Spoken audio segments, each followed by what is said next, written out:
Welcome back, y'all. Today I want to talk about how I cheated too after I caught my ex.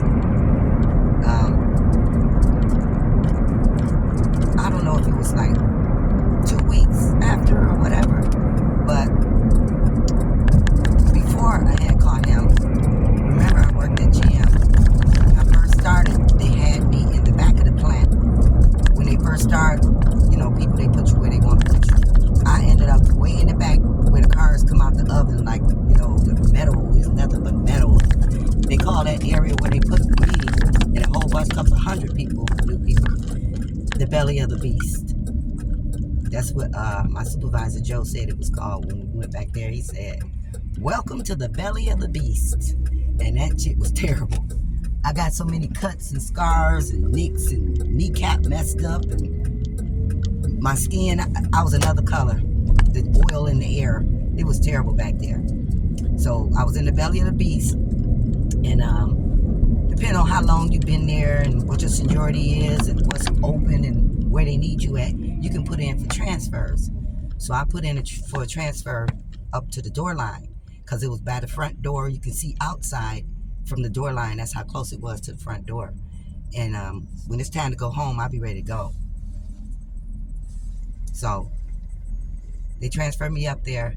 My first day up there, they didn't have no specific job for me to do, so they had me going up and down the line, taking parts. Somebody need a bathroom break, just doing little different things. And my very first day up there, I spotted this guy, and I'm gonna call him K because I don't want to say his name,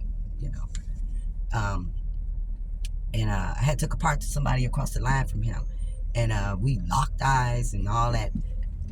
Instant attraction. But I'm married.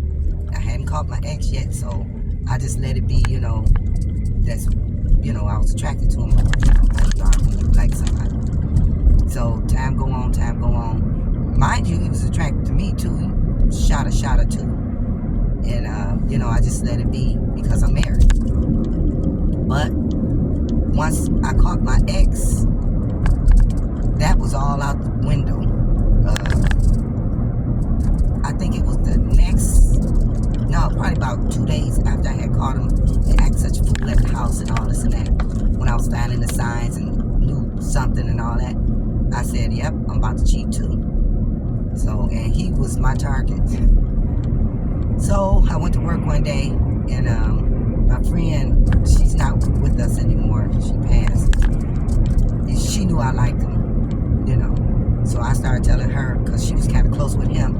The guy next to him was his real close friend, and another guy that worked there. Was 3 of them. All 3 straight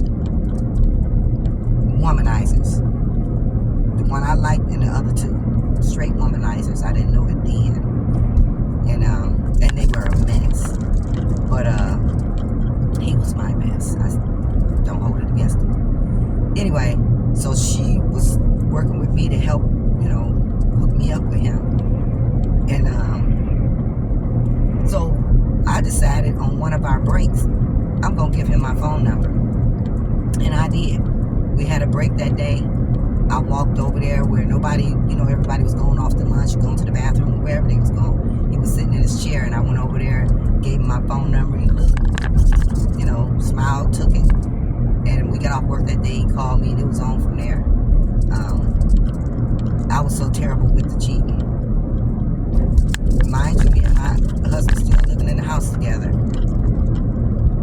I'm cooking when I want to, doing whatever, coming and going when I want. He going to work, still trying to fix things or whatever. He just got caught, so he on the begging side. I would meet up with my guy, the guy from work. We'd meet up at the hotel on 11 Mile Gratiot or 12 Mile, wherever that's at. Go to his house, whatever. Spend the night. We both had to be to work at 6 o'clock in the morning. Spend the night. I would get up at 4, leave his place, go home. When I get to my house, my husband be up in the kitchen getting ready to go to the gym, because I told y'all he go to the gym like 5 o'clock in the morning. He'll be milling around doing what he do to get ready for the gym. And I'll go walk in with my key, go right past him, go in the bathroom, strip, take a shower, go get my clothes, put them on, walk back out, get in my car, and go to work. Dared him to mess with me. I didn't care. I know he could have hurt me, but at that time, I did not care.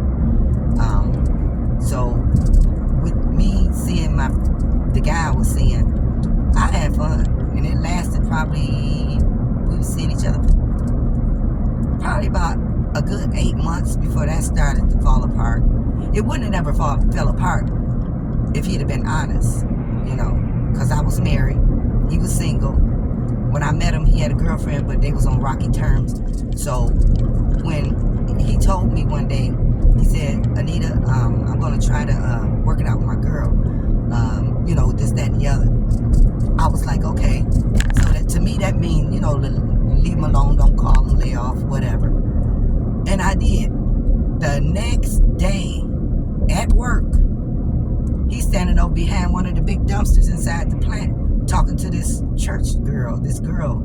She's a nice lady and all that, but when you female or male, you got competition. Who cares? Out of us two, I was the most, like, if you could say good girl, bad girl. She wasn't up for none of it. She was a meek, whatever. I don't know what he was trying to pull from her. But I seen him over there talking to her. I went right over there, bust that up right quick. She walked away. He was like, why you do that? I was like, you told me you was trying to work it out with your girl. What's this? Right? I'm married, but I'm checking some damn body. So we had that little whatever, went back to work. We had a whole bunch of little incidents, and we still saw each other off and on. Y'all know how that is. I think that guy, Charleston White, said, when it's D and P involved, stay out of it. Because we fell out back together. So anybody would have, dipped in it, they would have become the enemy. Basically. But I'll be back with part 2. I'm pulling up over here on the west side where I work for these people I told y'all about. I'll be back with more on that.